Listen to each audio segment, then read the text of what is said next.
Bonsoir à tous et bienvenue dans l'émission Balade organisée, une émission proposée par le magazine en ligne thema.archi à suivre en direct sur Instagram. Nous sommes le mercredi 3 février 2021 et je suis ravie de vous retrouver pour un nouvel épisode en direct depuis le FRAC, le Fonds régional d'art contemporain de la région Centre-Val de Loire à Orléans. Nous vous proposons de visiter l'exposition Quand la forme parle, qui met en lumière les nouveaux courants architecturaux japonais à travers les travaux de 35 agences d'architecture réparties sur tout l'archipel. Mais pour l'heure, pour vous qui nous suivez en direct, n'hésitez pas à nous poser vos questions et à me transmettre vos commentaires. Je les ferai parvenir à la personne qui va nous faire visiter l'exposition ce soir, la médiatrice Chloé Bruno, que je m'apprête à rejoindre tout de suite.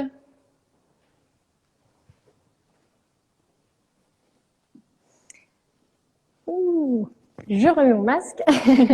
Bonsoir Chloé Bruno. Bonsoir Marie. Merci de nous accueillir dans les espaces d'exposition du FRAC Centre-Val de Loire. Alors nous avons ici 64 maquettes de 35 agences d'architecture réparties en 3 catégories. Est-ce que vous pouvez nous en dire un petit peu plus? Tout à fait. Alors en effet, cette exposition Quand la forme parle, elle se consacre à l'architecture japonaise contemporaine, donc des 20-25 dernières années. Et effectivement, on a choisi 3 grandes thématiques pour un peu parler de beaucoup d'architectes différents qui sont issus de générations différentes aussi.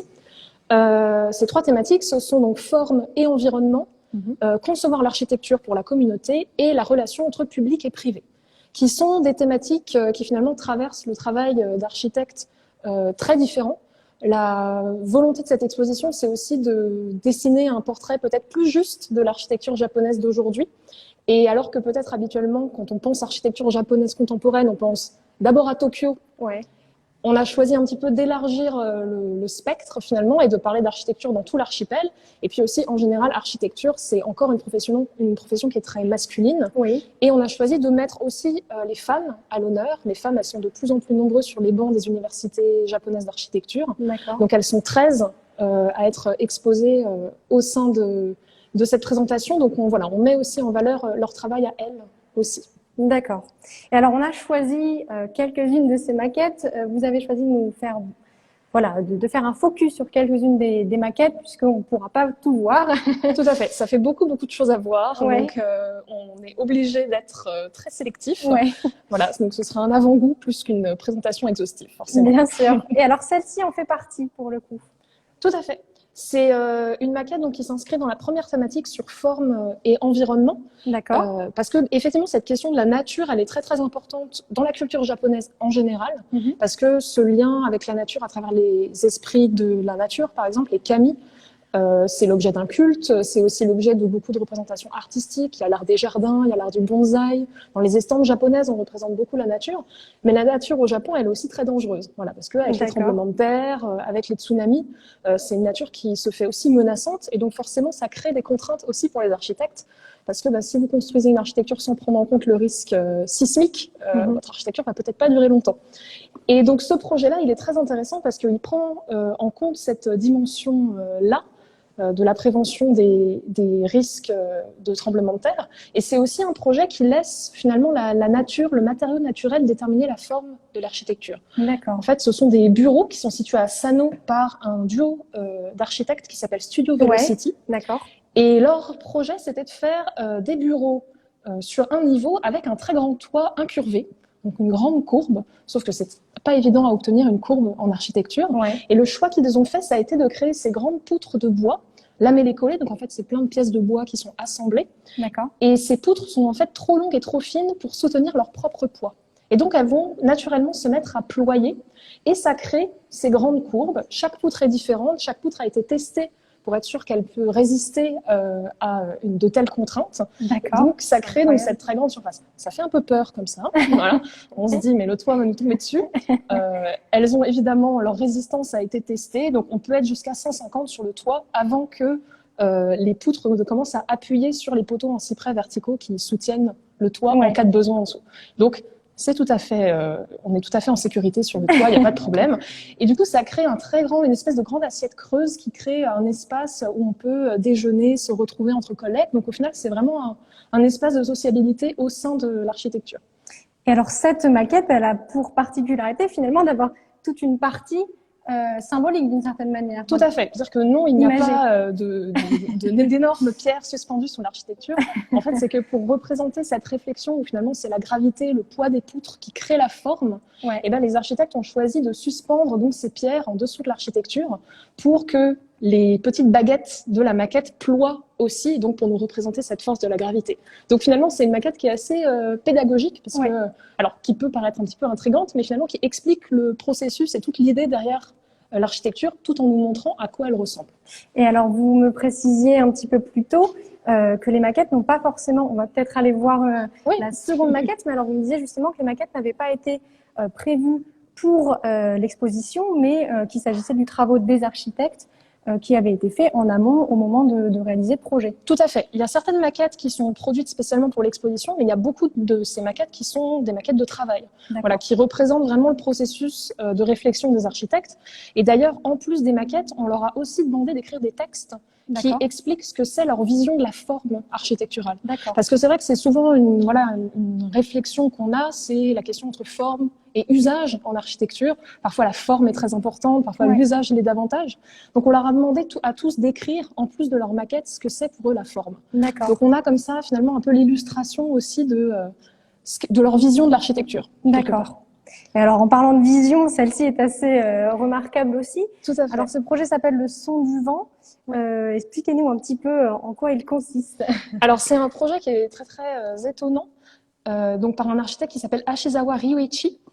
Et cette grande construction, cette grande chapelle, elle est située au bord du plus grand lac du Japon, qui est le lac Biwa, qui est un lac très très connu dans la littérature japonaise. En fait, il est situé à proximité de Kyoto, qui était l'ancienne capitale impériale du Japon. Donc il y a eu beaucoup d'artistes qui ont parlé ou représenté le lac Biwa. Et c'est un lac de très très grande dimension où vous avez énormément de vent. Et Ashizawa Ryuichi, il a voulu créer une architecture qui est un petit peu un hommage à la force et aussi la beauté de la nature. Et donc, cette grande architecture, c'est en fait un instrument de musique architecturale. Voilà, donc, c'est une très grande coque fuselée dans laquelle le vent peut s'engouffrer. Et contre la charpente, vous avez des cordes qui sont suspendues, qui sont tendues. Et donc, quand le vent rentre, il fait vibrer les cordes et donc vous avez de la musique qui est produite par le vent en direct. C'est en fait un très vieil instrument de musique qu'on appelle la harpe éolienne, mais mis en œuvre dans un bâtiment de très très grande dimension. Et puis alors en plus, on peut ouvrir les fenêtres plus ou moins pour créer un son qui est différent. Donc c'est vraiment une architecture expérience quelque part. Et alors on l'aperçoit, en plus de la maquette en bois, vous avez toute une série d'essais qui ont été faits par l'architecte pour obtenir la forme. D'accord. Donc, parce que pour trouver la forme parfaite pour réaliser justement. Tout à fait. Et en fait, il a fait appel aussi à des luthiers ou à des professionnels de l'acoustique pour réussir à créer une architecture où le vent puisse vraiment créer une musique. Voilà, que le son soit suffisamment fort, que ce soit pas imperceptible. Donc, on voit qu'il a fait toute une série d'essais avant d'aboutir à la forme. Et alors, ces essais, quand il a trouvé la forme qui lui paraissait marcher le mieux, en fait, il l'a construit à échelle 1/10. Il allait l'emmener sur le site de construction pour tester. Voilà. Il l'a emmené en soufflerie aussi pour voir le son qui allait être produit. Incroyable. Puis, comme ça lui convenait, il a lancé la construction. Ok, c'est super. Mais vous me disiez aussi que c'était donc une salle de musique et ça pouvait aussi servir de salle d'événement à l'occasion. Oui, tout à fait. En fait, il a aussi construit un hôtel à proximité. Donc, la chapelle, la salle de musique dépend de cet hôtel.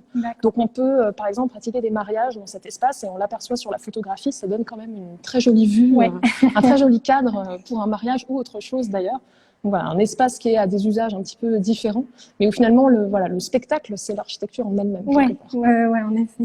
Et c'est très ancré aussi dans toute la philosophie japonaise autour du shintoïsme, où on vénère la nature et où il y a ce respect de la nature que je mentionnais plus tôt, où là finalement le but c'était vraiment de créer un espace où on ressente la nature de manière très très intime. Et ça s'inscrit complètement dans des phénomènes qui traversent la culture japonaise traditionnelle. Super. Bah, écoutez, on va déjà aller voir notre troisième projet. Alors là, on est plutôt dans la deuxième partie. Alors, avant que vous débutiez à parler de ce projet, je voulais rappeler donc aux personnes qui nous suivent en live, n'hésitez pas à nous poser vos questions et puis à nous faire part de vos commentaires si vous en avez. Je me chargerai directement de les transmettre et vous pourrez avoir vos réponses en direct. Voilà, alors là, on est déjà dans la deuxième partie. Après donc le côté forme et nature, on touche plutôt à l'architecture de la communauté. Tout à fait. Cette deuxième thématique, donc concevoir l'architecture pour la communauté, elle reflète un autre aspect de la création architecturale contemporaine, qui est cette importance qu'on donne à l'usage et surtout aux usagers. Voilà, parce qu'il y a eu une période dans l'architecture japonaise à la fin des années 80, lors de la bulle spéculative japonaise, où l'architecture, parce que vous aviez des clients avec des moyens financiers quasiment infinis, l'architecture est devenue extrêmement spectaculaire, extrêmement démonstrative, et où finalement on oubliait un petit peu qu'il y allait avoir des gens dedans. Donc ça, c'est à la fin des années 80. Voilà, fin des années 80, et puis en 91, la bulle éclate, l'économie japonaise s'effondre, et donc d'un seul coup, on ne peut plus financer ce genre de projet. Et donc les architectes, ils doivent un petit peu se remettre en question et se dire, mais finalement, pourquoi nous, on crée de l'architecture? Pour qui? Et bien pour les usagers. Et donc on va finalement redonner leur importance aux gens, aux futurs habitants. Alors soit en les consultant directement pour créer l'architecture, soit en vraiment se mettant à leur place sur comment on va utiliser l'architecture, comment on va la faire vivre. D'accord. Et alors le duo d'architectes qui a fait ce projet, Tezuka Architects, ils sont très très investis là-dedans. Ce sont des architectes qui sont un petit peu spécialisés en architecture pour la petite enfance. D'accord. Ils ont été primés à de multiples reprises pour d'autres projets pour les enfants. Et donc, le bien-être des enfants dans l'architecture, c'est quelque chose qui leur tient vraiment à cœur. Et là, vous en avez un très bel exemple. C'est une garderie, la garderie Muku, qui est située au pied du mont Fuji. Ouais. Et donc, on aperçoit cette architecture où on a donc différents pavillons circulaires. Chaque pavillon abrite une fonction différente. D'accord. Et leur but, en fait, c'était de se dire, un enfant, ça a besoin de se défouler, ça a besoin d'explorer. Donc, on va créer cette architecture éclatée où les enfants peuvent en fait circuler là où ils veulent et explorer et passer par là où ils veulent. Il n'y a aucun mur dans cette architecture, tout est vitré. Et donc, la circulation est laissée comme ça, très libre, très spontanée, pour justement laisser les enfants s'exprimer aussi dans le lieu. Et puis alors, le fait que tout soit vitré, c'est un autre avantage, c'est que pour le personnel enseignant, et encadrant, ça permet de surveiller les enfants à n'importe quel moment de la journée. Voilà. Donc c'est aussi pratique pour ça. Donc il y a un vrai travail sur la déambulation finalement entre les pavillons eux-mêmes et entre cette architecture dont la forme est assez parlante aussi. Tout à fait. Là pour le coup, on est vraiment face à une forme parlante. Voilà. Ça ressemble un petit peu à des grands parapluies ces pavillons, parce que ils se créent, donc vous avez ces grands auvents débordants et en fait c'est l'idée qu'on veut protéger les enfants du soleil. D'accord. Aussi, donc il y a un côté comme ça très englobant. Et puis à l'intérieur, tout est en bois. Et finalement, ils ont laissé toutes les charpentes apparentes. Donc on a un peu l'impression parfois de se retrouver sous la canopée des arbres. Donc c'est aussi un aspect très chaleureux et puis ça fait bien, on sait que la nature tout à fait. Plutôt. Et puis alors ce lien avec la nature, on le retrouve aussi parce que vu la localisation du projet et ces grandes baies vitrées, en fait, on a vu sur le mont Fuji depuis l'école. Donc c'est quand même sympa de pouvoir quand on est petit avoir ce genre de cadre pour grandir. C'est un environnement assez privilégié. Voilà, stimulant et privilégié, tout à fait. D'accord. Donc c'est un très beau projet aussi sur cette deuxième thématique de la communauté. Voilà, et j'en ai un autre à vous montrer, si vous voulez. Allons-y. Allons-y directement. Alors, je voulais qu'on évoque un petit peu la scénographie. Donc, puisqu'on est dans une grande salle, donc les 64 projets, vous me disiez qu'il y avait donc deux projets par îlot, mais ce n'était pas celui des mêmes agences. Tout à fait. Et puis voilà, on a donc ces boîtes, donc vous pouvez nous dire peut-être un mot. Alors effectivement, la scénographie peut peut-être interpeller un petit peu. Donc effectivement, il y a 2 projets par agence d'architectes, mais les projets ne sont pas présentés ensemble. D'accord. Aussi pour montrer la diversité qu'on peut trouver au sein d'une même agence qui va aborder des thématiques différentes, répondre à des commandes différentes. Donc à la place, on a assemblé comme ça les projets pour pourquoi pas créer des comparaisons parfois entre 2 projets situés sur la même table entre guillemets. D'accord. Mais donc ça permet une lecture pas par agence mais plutôt par thématique qui se succèdent dans l'espace. Et alors effectivement cette présentation, ces socles qui peuvent peut-être paraître un petit peu surprenants, ce sont en fait les boîtes de transport. Des maquettes qui sont reconverties en socle d'exposition parce que c'est une exposition qui nous vient du Japon, donc son impact environnemental est non négligeable, parce que il faut les transporter toutes ces maquettes. Mais du coup, dans l'idée de peut-être créer une exposition un petit peu plus durable, on a les personnes qui ont conçu vraiment l'exposition ont choisi de convertir les boîtes de transport en socle d'exposition. D'accord. Voilà, donc d'ailleurs, on aperçoit dans le bas de certaines boîtes qu'il y a même les fermetures. Ah oui, et là on a le. Voilà, exactement. Donc c'est Ok. prêt à emporter ou presque. Ouais. Mais comme c'est une exposition qui va un petit peu voyager d'un lieu à l'autre, bah voilà, au moins ça, il n'y aura pas besoin de construire des socles dans chaque endroit où Oui. l'exposition se rendra. Donc ça fait toujours ça de moins, voilà, en consommation, on va dire, de l'exposition. Oui, parce que alors un autre mot sur l'exposition, cette exposition, elle ne devait pas se passer au FRAC Centre-Val de Loire à l'origine. Où est-ce qu'elle devait se présenter? Oui, alors elle devait pas commencer chez nous, en effet. D'accord. Elle devait arriver ici, mais pas en Voilà. premier. À un moment donné, elle allait passer chez nous, mais pas en premier. Effectivement, D'accord. l'exposition, à l'origine, elle devait se tenir sur la péniche l'Asile Flottant, Ouais. qui a été faite par Le Corbusier, qui est à Paris, D'accord. qui donc a été en cours de rénovation par l'association des architectes japonais qui co-organise cette exposition. D'accord. Malheureusement, l'asile a coulé pendant les inondations parisiennes il y a quelques années, donc l'exposition ne pouvait pas s'y tenir. Finalement, elle devait ouvrir en grande pompe à la Maison de la Culture du Japon à Paris, et c'était en mars 2020. Et alors, je crois qu'il s'est passé quelque chose en mars 2020 qui fait que ce n'était pas possible. Voilà. Donc, l'exposition n'a pas ouvert là-bas, mais elle devait se rendre chez nous à l'automne 2020. D'accord. Donc, finalement, elle a ouvert à l'automne 2020 chez nous. D'accord. Voilà. Donc, elle sera amenée à aller à la Maison de la Culture du Japon, malgré tout. Mais effectivement, du coup, on a eu la primeur d'une exposition dont on ne devait être que les deuxièmes bénéficiaires. Ouais. Et alors, petite exclue, cette exposition est prévue à l'origine jusqu'au 7 mars, puisqu'elle a débuté le 16 octobre, c'est bien ça. Donc, vous avez ouvert vraiment un temps très concis c'est ça. avant le second confinement. Mais elle est amenée à être prolongée. Tout à fait. On a réussi à négocier sa prolongation parce que finalement, nos visiteurs n'ont pas pu en profiter très longtemps. Et je pense qu'il y a beaucoup de visiteurs qui n'ont pas eu l'occasion de venir la voir. Donc, on a réussi à la prolonger. Donc, on l'aura jusqu'en septembre 2021. Super. Donc, en espérant qu'on pourra ouvrir prochainement, vous pourrez venir la voir. Il faudra pas besoin d'y aller au pas de course. Normalement, elle sera là pendant l'été. Ouais, bah, c'est une super nouvelle en tout cas. Bah, alors nous, on va continuer notre tour. Et alors là, on est toujours donc dans la deuxième partie de l'exposition, si on peut l'appeler ainsi, qui s'intéresse donc toujours à l'architecture et à la manière dont elle permet la vie en communauté. Tout à fait. Alors ce projet-là, qui s'appelle Good Job Center. Oui. Qu'est-ce que vous pouvez nous en dire? Alors effectivement, c'est un joli nom, Good Job Center. En plus, il y a un point d'exclamation à la fin. Donc, voilà, il y a vraiment du peps dans ce nom de projet. On y croit. Ouais, c'est ça. C'est un projet qui est très intéressant parce que finalement, il fait un peu la transition entre la deuxième thématique sur l'architecture pour la communauté et la troisième thématique sur public et privé. D'accord. En fait, cette prise en compte de la communauté dans ce projet-là, c'est que cette construction, qui est en fait en deux bâtiments différents, c'est un espace qui est destiné aux personnes en situation de handicap, qui est en fait un atelier, un café, un espace de coworking, mais qui est destiné à accueillir des gens qui sont très très différents, qui ont des sensibilités différentes et des besoins différents. D'accord. Et donc les architectes, ils ont eu à cœur d'intégrer ça dans leur projet, en créant un espace où vous avez des matériaux différents, du métal, du bois. Vous avez des espaces très lumineux, d'autres qui sont beaucoup plus sombres, des espaces très hauts de plafond qui se dilatent vraiment, et puis d'autres qui vont être beaucoup plus petits, beaucoup plus cocon finalement.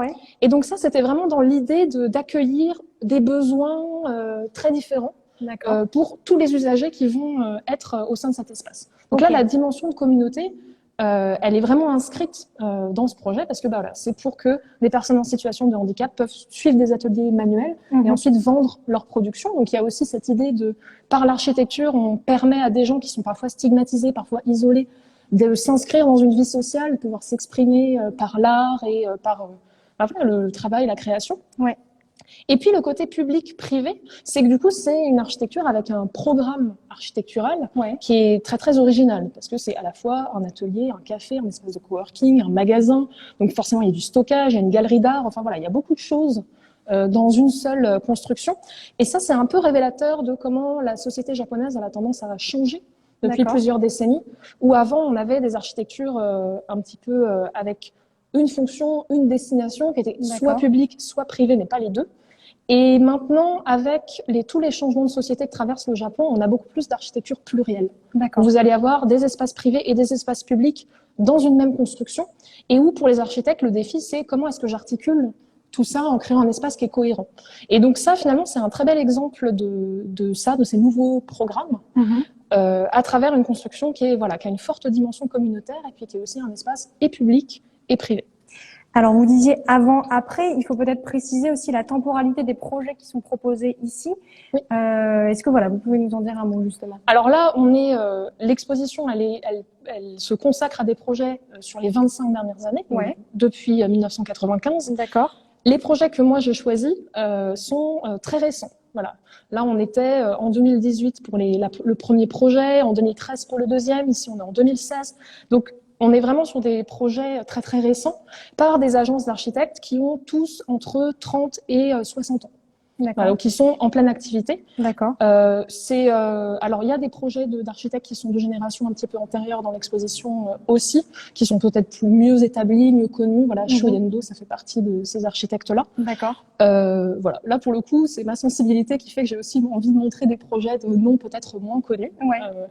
Mais voilà, on est sur vraiment de l'actualité brûlante de l'architecture. Oui, parce que je voyais la date justement 2016 pour ce centre social pour le bien-être. Donc c'est vrai que c'est très récent. Tout à fait. Et puis alors ça s'inscrit aussi dans tous les changements qu'a traversé le Japon récemment. Parce que entre 1995, c'est la date de début des projets de l'exposition. C'est quand même une année où il y a le séisme de Kobe. Donc une catastrophe naturelle qui fait qu'il y a des villes entières qui doivent être reconstruites à neuf. D'accord. Et puis ensuite, en 2011, on a la catastrophe de Fukushima avec le tsunami qui va aussi ravager une très très grande région. Et donc là encore, il faut reconstruire à nouveau. Donc c'est pour ça aussi que cette scène architecturale, elle est tellement active et qu'on présente des projets très récents, c'est qu'en fait, ça se construit tout le temps.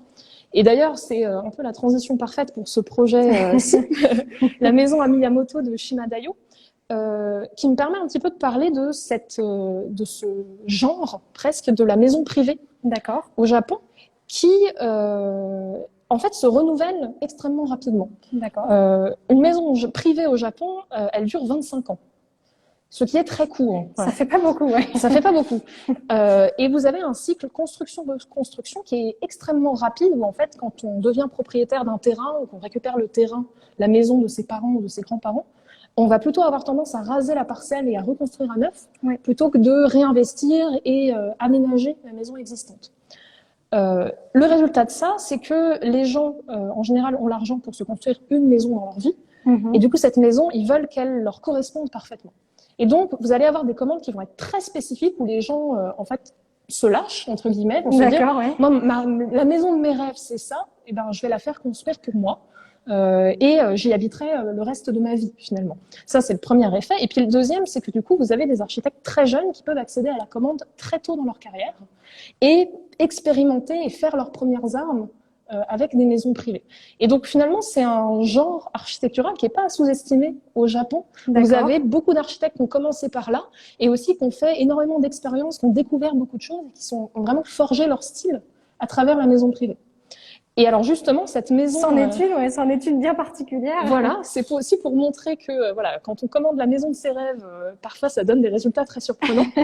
Voilà, donc maison de Shimadayo. C'est une commande pour une famille de 3 personnes, donc un couple et leur fille, qui à l'époque a une dizaine d'années. Et alors de l'extérieur, finalement, la maison a l'air très classique. Voilà, c'est un volume rectangulaire.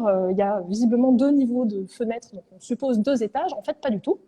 À l'intérieur, au lieu d'un simple rez-de-chaussée premier étage, on a 7 niveaux de sol différents qui s'enchaînent, se superposent à 70 cm les uns des autres. Donc, en fait, ça crée comme 2 spirales de sol qui montent comme ça vers le dernier étage.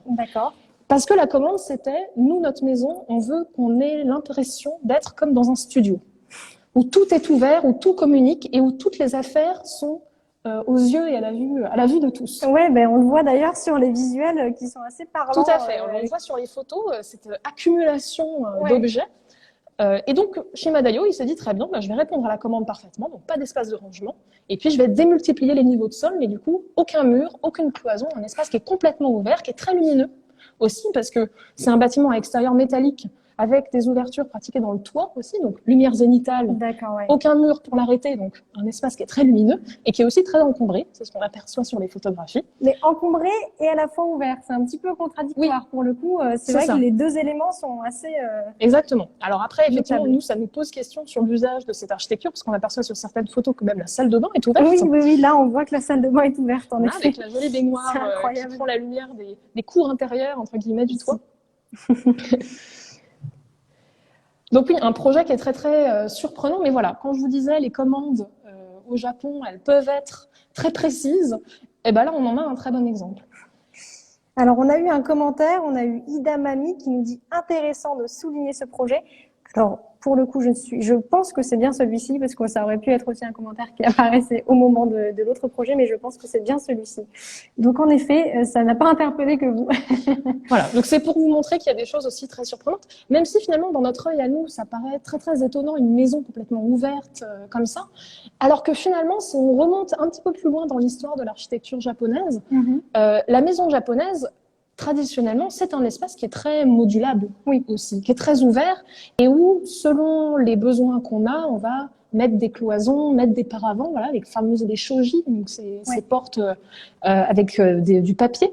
Mais donc finalement, l'espace, il est traditionnellement très ouvert et puis on le module comme on veut. Et puis alors là, ce que Shima Dayo explique, c'est que si un jour la famille, elle veut moduler l'espace intérieur, poser des paravents, poser des cloisons, ils peuvent le faire. C'est toujours faisable. Donc c'est une version un petit peu contemporaine de finalement ce qui se fait traditionnellement au Japon. Voilà. Donc ça a l'air étonnant comme ça, et puis en fait finalement on se rend compte que les origines de l'idée s'inscrivent peut-être plus loin qu'on peut le penser.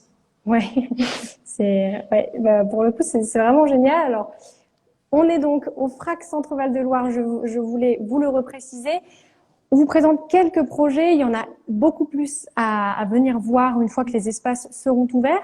Alors nous, on va passer à la présentation de notre dernier projet. N'hésitez pas, si vous avez des questions et des commentaires, c'est le moment. Alors, vous avez choisi celui-ci, donc ce sont des bains publics. Et là, pour le coup, la maquette est très parlante. Je trouve vraiment ce projet magnifique. Oui, c'est un très joli projet. Qui a un peu fait la synthèse des différentes thématiques de l'exposition, forme et environnement, concevoir l'architecture pour la communauté et la relation entre public et privé. C'est un duo d'architectes qui s'appelle Kubo Tsushima Architects, qui ici donc font une petite maison, une petite cabane de bain public, qui est dans une ville qui est située dans les Alpes japonaises, là où vous avez beaucoup de sources d'eau chaude, qu'on appelle les onsen au Japon. Et donc ici c'est un onsen. Ah oui, on voit en effet l'eau représentée. Voilà, donc on voit au rez-de-chaussée, on a un bassin semi-enterré où on a donc l'eau chaude qui a d'ailleurs cette couleur très particulière qui est typique des sources d'eau chaude japonaises. Et donc la partie avec le bain d'eau naturellement chauffée donc au rez-de-chaussée. Et puis à l'étage, on a cet espace de repos avec une très large ouverture vers l'extérieur et avec ce grand dossier incliné qui permet de s'appuyer et de se reposer après le bain. Et en fait, leur idée dans cette architecture, c'était de créer un vrai espace de calme. Et donc de ne pas utiliser de ventilation électrique. Voilà. Donc pour la circulation de l'air, de la chaleur, ils voulaient que ce soit entièrement naturel. Et donc on l'aperçoit avec voilà, effectivement, ils se donnent des beaux défis. Et alors, ce qui est encore plus étonnant, c'est qu'ils y sont arrivés avec un moyen très simple ou presque, en utilisant les outils numériques. C'est un peu un point commun entre beaucoup des architectes qui sont présentés ici, où souvent ils vont utiliser les outils numériques, mais pas tout à fait comme les architectes occidentaux. Voilà, où finalement, nous, il n'est pas rare de trouver des architectures qui sont modélisées avec des logiciels 3D et qui donnent des formes très fluides, très étonnantes.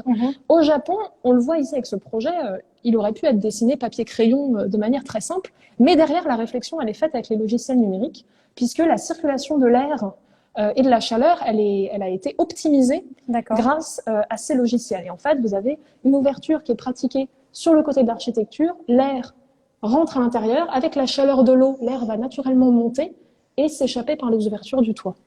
C'est incroyable. Et en plus de ça, on l'aperçoit sur les photographies, ça crée ces deux ouvertures, ça crée une lumière qui est très très belle au rez-de-chaussée au niveau du bain. L'architecture est entièrement faite en bois de cyprès japonais, qui a une odeur très très agréable d'ailleurs, c'est pour ça qu'ils choisissent ce bois-là. Et donc pour créer un espace où finalement il y a aucun appareil électrique à part un bandeau de LED au rez-de-chaussée quand on veut aller se baigner la nuit. D'accord. Et où finalement, la ventilation, la lumière, tout est fait entièrement naturellement. Et donc justement, c'est cette idée à la fois de rejoindre la nature, la vie en communauté, et puis ce lien public-privé qui... Tout à fait. Tout est représenté Là, finalement dans ce projet. Voilà, on a toutes les thématiques parce qu'il y a cette place qui est donnée à la nature avec l'importance de la vue. Voilà, parce que le repos après le bain, il est rendu tellement agréable parce qu'on a la vue sur la nature environnante.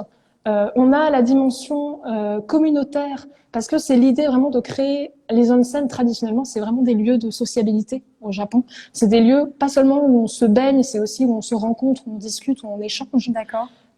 Et puis enfin la dimension publique-privée parce que finalement on est dans un espace hyper confortable, hyper accueillant, qui a un côté très cocon et où en même temps on est dans un espace privé, public. Tout le monde peut venir, tout le monde peut en profiter. Voilà, donc un peu la synthèse de toutes ces thématiques qu'on a vues au cours de cette rapide découverte de l'exposition. Bah écoutez, ce ne sera pas notre mot de la fin parce que je voulais quand même noter pour les architectes qui nous suivent qu'il y a donc des dessins au mur, il ne faut pas passer à côté, qui nous permettent aussi de nous poser la question et de voir un petit peu la dimension des projets présentés dans le cadre de l'exposition. Et puis notamment, comme vous le faisiez remarquer, de se rendre compte un petit peu finalement du côté assez incroyable de certains projets qui sont immenses. Tout à fait, et qu'on va pas forcément voir au premier coup d'œil dans le cadre de l'exposition. Oui, alors ça effectivement, comme c'est une exposition qui est créée en collaboration avec plusieurs lieux, c'est la Maison de la Culture du Japon qui a conçu avec une artiste voilà ces grands dessins. Et donc finalement l'idée c'était effectivement de donner une idée de la dimension des projets les uns par rapport aux autres. Parce que quand on voit toutes les maquettes dans la salle d'expo, on se rend pas forcément compte des projets qui vont être gigantesques ou beaucoup plus intimes. Oui. Et là, du coup, avec le dessin, ça permet un petit peu de se remettre en perspective finalement tous les projets de l'expo. Alors, on a une question et puis ce sera la dernière. Ces projets sont-ils finalement utilisés au quotidien ou restent-ils avant tout des œuvres d'art selon... Donc, c'est une question de Yann Ricci. Alors, ils sont utilisés au quotidien. C'est un peu la spécificité de cette exposition, c'est que tous les projets sont construits, ont été construits.